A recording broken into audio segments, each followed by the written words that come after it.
You don't really need a handyman. You can save thousands of dollars by DIYing it yourself. This door is damaged, so I bought a replacement part online. You see, this just isn't about the door or the part. You can fix almost anything that is broken. I saved myself $165. A repairman would have charged me $200 for a repair, and a new door easily $500. So really, I'm showing you multiple skills here. Also, as a bonus, I'll be quickly showing you how to remove rivets, drill metal, and install blind rivets. So after the piece arrived, okay, in order to do this, you notice that the gap from the floor to the bottom of the door is quite small. The portion that we want to replace is at the bottom here, and we need to slide it out. So therefore, in order to do this, we need to remove this door. So in order to remove this door, we need to remove all these rivets by drilling them out.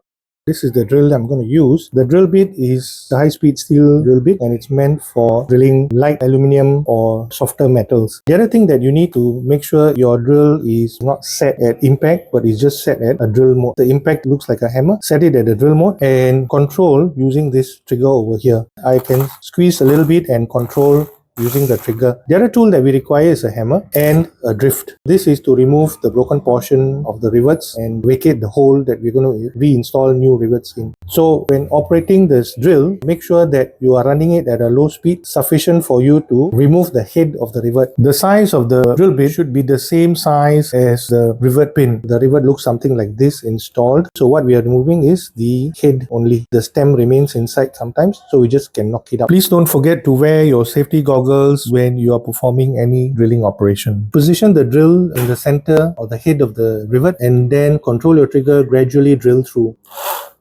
Okay, and you notice that I am already removing some metal. So if you drill it too fast, then you might be cutting a lot more metal a lot more faster, and control is a little bit more difficult. And you notice the head is actually now broken off. So just be extra careful. Remove this portion. Make sure it's not hot. You can use a hammer and slowly pry it out. Okay, like that. And then go on to the next one. Same thing. And then we just continue till we remove all the rivets, and we will support the door as we remove the rivets.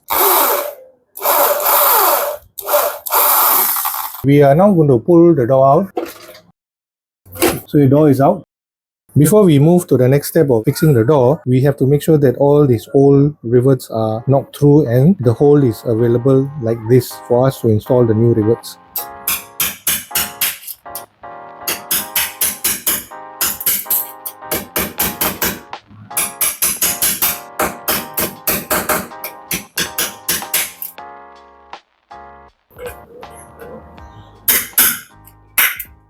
In order to replace this fitting, because it's tightened down by screws, you need to unscrew from here. And this rubber, if available, needs to be removed before you can access the screws.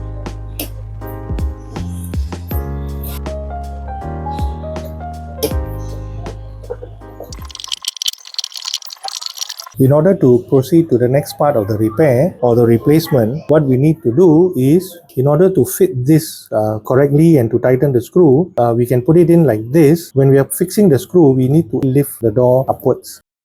Once we lift the door upwards, it creates a gap for us to install the screw.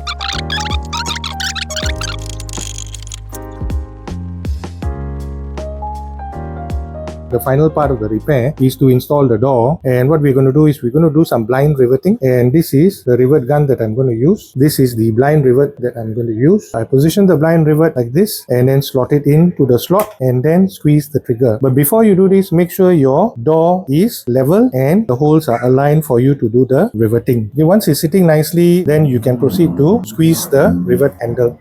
Okay, alright. And then, okay, make sure it's sitting again nicely before you squeeze the trigger again. Okay, and that's it. The mandrel of the rivet remains in the hand riveter. So you could use a hammer and just tap it out, or if it's loose enough, you can allow it to slide out itself. Okay, as you notice, I actually changed the head for this hand riveter because the other hand riveter head was jamming. So I changed it to a bigger slot. So what I normally do is I will put one rivet on each hinge so that at least the door is aligned before I proceed with the remainder riveting. So another one here, same process. Okay.